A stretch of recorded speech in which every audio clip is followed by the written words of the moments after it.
بسم اللہ الرحمن الرحیم نحمدہ ونصلی علی رسولہ الکریم اما بعد السلام علیکم ورحمۃ اللہ وبرکاتہ۔ آج اسی کی ترکیب کرتے ہیں۔ تو ترکیب دیکھو آسان ہے، مشکل نہیں ہے۔ ایک بات ہمیشہ یاد رکھو، ترکیب کرنے کے لیے ہمیشہ دو چیزوں کی ضرورت پڑتی ہے۔ نمبر ایک، آپ کو ترکیب کے اصول آنے چاہیے، اور نمبر دو، آپ کو ترجمے کے مطابق ترکیب آنی چاہیے۔ صحیح؟ تو اگر میں اس کا ترجمہ کروں تو میں ترجمہ کیا کروں گا اس کا؟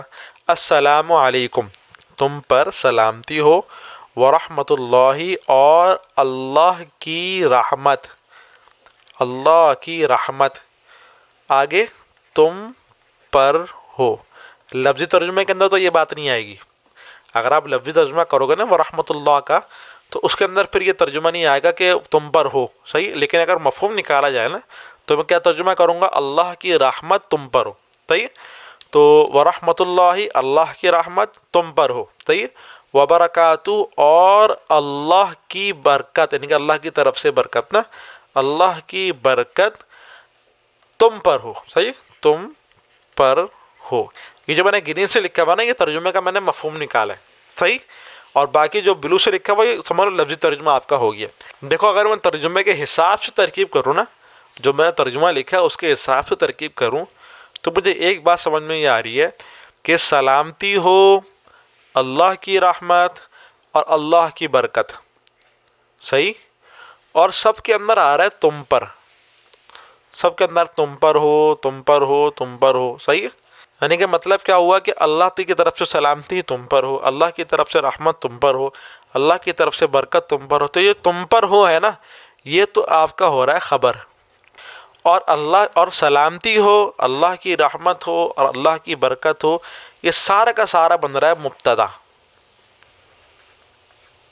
اب اگر اسی کو میں ترکیب کے اس میں لکھوں نا، تو میں لکھوں گا السلام، یہ سلامتی ہو، ورحمۃ اللہ، رحمت ہو، وبرکاتہ، اور برکت ہو۔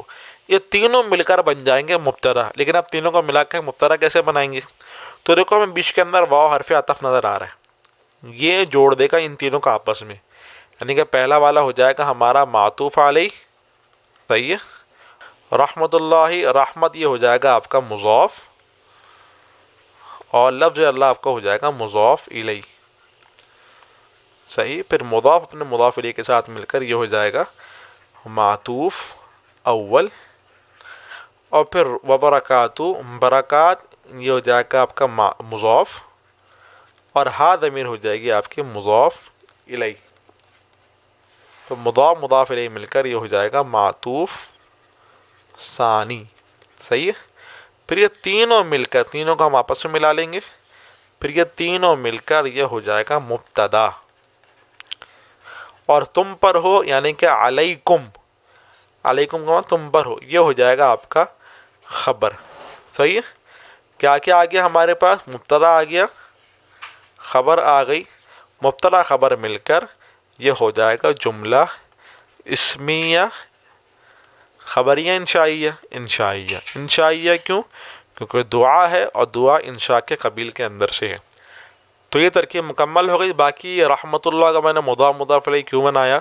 تو دیکھو رحمت نکرہ ہے، لفظ اللہ معرفہ ہے۔ اصول یہ ہے کہ نکرہ کے بعد معرفہ آئے تم آپس میں مضاف مضاف علیہ بنتے ہیں۔ اسی طرح برکاتہ کے اندر اصول یہ لگا ہے کہ اسم کے ساتھ، برکات اسم ہے اور اس کے ساتھ ضمیر آ رہی ہے، تو جب بھی اسم کے ساتھ ضمیر آتی ہے تو اسم کو بناتے ہیں مضاف، اور ہا ضمیر کو بنائیں گے مضاف الیہ۔ صحیح؟